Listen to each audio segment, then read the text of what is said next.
Good evening and welcome to PhanTV.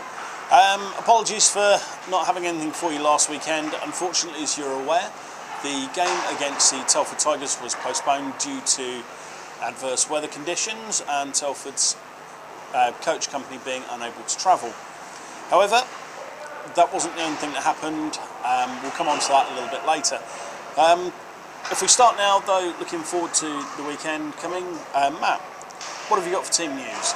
Right, well, Coach Kinnison did say to us this week that although we are expecting all players to be fit and ready for the games on the weekend, so there's a bit of a flu bug going around, so you never know. I mean, there might probably be a game time decision on that one, to be honest, but other than that, we haven't really got anything further to report with regards to team news, so that's pretty positive. Excellent. Okay, well, carrying on with the team news in a sense. Although the Phantoms didn't get to play on Saturday, the Peterborough Dalrod Phantoms did travel up to the Altrincham Ice Dome on Sunday, where they took on the Manchester Phoenix in what is now basically quite a historic game.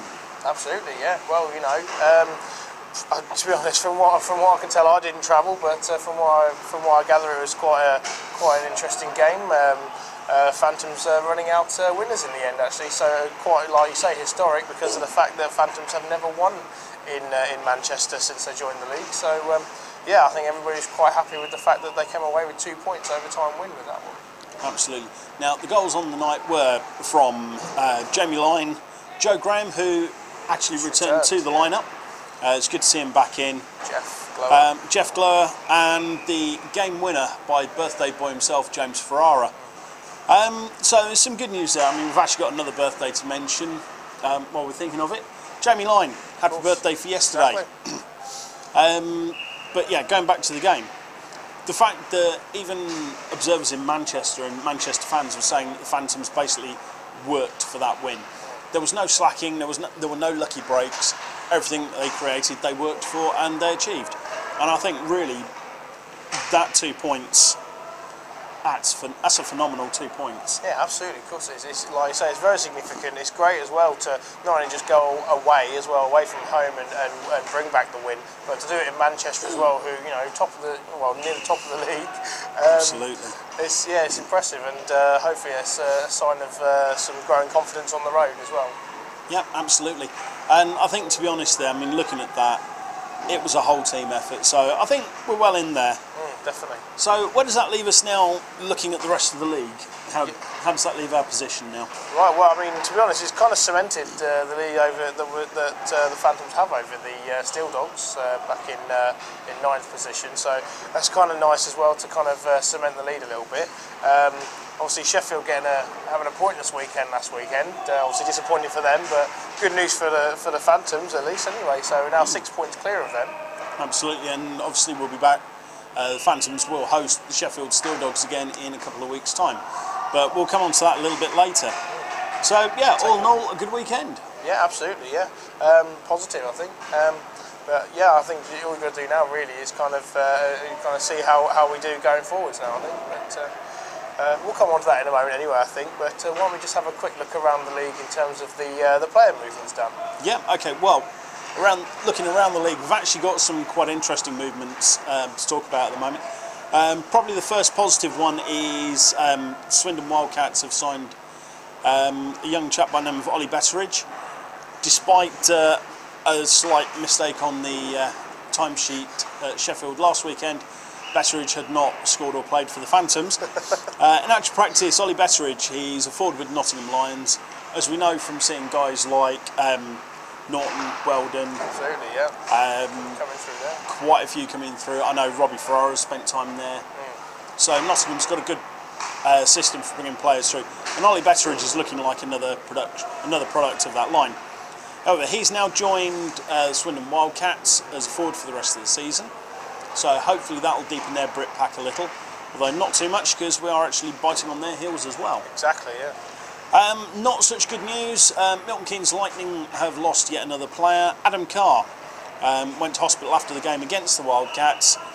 It looks like it's really just a sore bruised hip now, which, I'll be honest, having tweaked my hip far too many times, is exceptionally painful. So, to be honest, I think with the kind of luck MK have had with heavy injuries like that, I think they were right to err on the side of caution. So get well soon, Adam. Adam, yeah. And we'll see you here in a couple of weeks' time. Now, I think probably the biggest news has got to be Sheffield Steel Dogs have released Pavel Gromanyuk, one of their import D-men. He was released today. The press release simply said that Sheffield Steel Dogs have released Pavel Gromanyuk with immediate effect. We'd like to thank him for his time at the club. That was it. No whys, no wherefores, nothing with it. He was just out the door. Now, obviously, that sparked a number of rumours, and the stock rumour to have kicked off immediately was Pavel Gromanyuk to the Basingstoke Bison. Now, I can see the foundation for that one when you look at it. He's a D-man. They're desperately short of D-men. Exactly. He's an import. Basingstoke seem to be taking over Guildford's position as the purchaser of all available imports. Exactly. So I guess there's that. But there's the outside rumour that he could actually be Slough-bound as well. Yeah, it's interesting. I think either way, he's going to end up in that sort of area of the country. So yeah, you never know. He might make his way down the corridor, so to speak. But yeah, you never know. We'll probably see him shortly. Well, indeed. However, that said, the other rumour doing the rounds at the moment is that this could actually make room for a return of Janis Oslins from the Hull Stingrays back to the Sheffield Steel Dogs.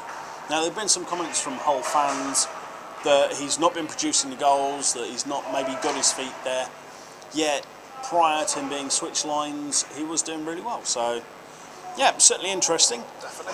However, Sheffield are not our opponents this weekend. Sheffield will be here in 2 weeks' time. Matt, let's have a look instead at this weekend. That's right, so this weekend. This whole weekend, in fact, yeah. We've got Basingstoke Bison double whammy, in fact. So firstly away on the Saturday, and then obviously home here on the Sunday. But when you look at it, the last time Phantoms actually played Basingstoke was actually back at the beginning of December. In fact, they played here on the 2nd of December. Phantoms beat them 6-3. And Maris Eden's getting a hat-trick, so I think that was kind of the start of his little tear with regard to his goal scoring, so that was quite nice to see. And then December the 8th, which was the following weekend, we went to Basingstoke, sadly losing out 3-5 on the road, but again a solid performance, and yeah, I think you could say that I think they took quite a lot away from that game just going forward, so hopefully we've maybe picked up their number, particularly on Mr. Lyle. Okay, well, that's something we'll see a bit later on. Now, apart from Steve Lyle, there's been quite a few changes with the Bison. Who are we going to be looking out for this weekend? To be honest, I think it's going to be the same guys we're always looking out for, like you say. But to be honest, I'm trying to think really. So the guys who you got to really look for, like Miller. Miller, obviously, yeah. You know, he's when he comes here, particularly, he seems to just find his space, find somewhere to go and put it in the back of the net. So. There's a guy who always has a point to prove when he comes here. So that's true, yeah. Definitely thought. Yeah, so I mean, Miller up front in D. Well, to be honest, without looking very deeply, we've got to work out who's in D this weekend. But that said, despite having hemorrhaged defencemen for one reason or another, Basingstoke do seem to be pretty solid. They're not leaking a great deal of goals. Not at the moment, but I'd say a lot of that has to go down to our man Stevie Lyle. Yeah, definitely. But I think at the end of the day, you know, you pay a guy who's, you know, kind of top of the league table in terms of performances, and yeah, I think you can kind of expect it. It's just nice to have that you can rely on him when you are like short of D-men, particularly in Basingstoke's position where they really are holding on to a position at the top, you know, kind of near the top of the league at the moment. So. I mean, how would you feel? I mean, looking at Stevie Lyle, there were a number of rumours over the last couple of weeks. Since Cardiff lost their import netminder, Mr. Ozar, there were a lot of rumours did the round straight away that Lyle was off back to Cardiff, his hometown team, moving up a league again as well. The Bison moved their press machine very quickly to quash the rumour. Cardiff gave it a little more time to flourish before they said, no, actually we're looking for someone else. But, I mean, rumours like that, they've got to affect the dressing room when you think that maybe a star netminder's preparing to walk. Yeah, if you like it, I think with any team, particularly obviously a team like that who really are sort of very heavily reliant on him, particularly at the moment at least. Anyway, but you think any team, you have your number one goalie. I don't know if it was Damo, somebody saying that they want him from another league, particularly if it's like the Elite League. Of course you're going to feel quite sort of, I think, worried. Particularly, I think that you might lose a guy of that calibre. But at the end of the day, that's hockey, and if he decided to pull the trigger on that particular deal, I think there wouldn't really be much, I don't suppose, that Basingstoke would be able to do about it, apart from maybe feel sorry for themselves and move to fill the gap, perhaps. Very possibly. Okay, so really I think that's about it for us for tonight. We've touched on that, so following on from a pretty solid 6-3, I'm thinking about the last Bison win there. I mean, that really wasn't, it's actually a very nice memory to have in your head. Yeah. So following on from a 4-3 overtime win up in Manchester, Phantoms' only game last weekend. Yeah. Obviously the Tigers game, we should have mentioned earlier, will be rescheduled for later in the season. Keep your eye on www.peterborough.phantoms.com to find out when the Peterborough Dalrod Phantoms will be replaying that game. Absolutely. So this weekend we've got back-to-back Basingstoke Bison.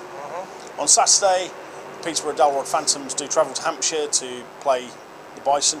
You can follow that game on www.peterborough.phantoms.com. If you go into Fan Zone and go into the Fans Forum, you'll see the scores posted up there. And then back here on the Sunday. That's right. So it'll be down here, Planet Ice, Peterborough and Breton, 5:30 PM as always.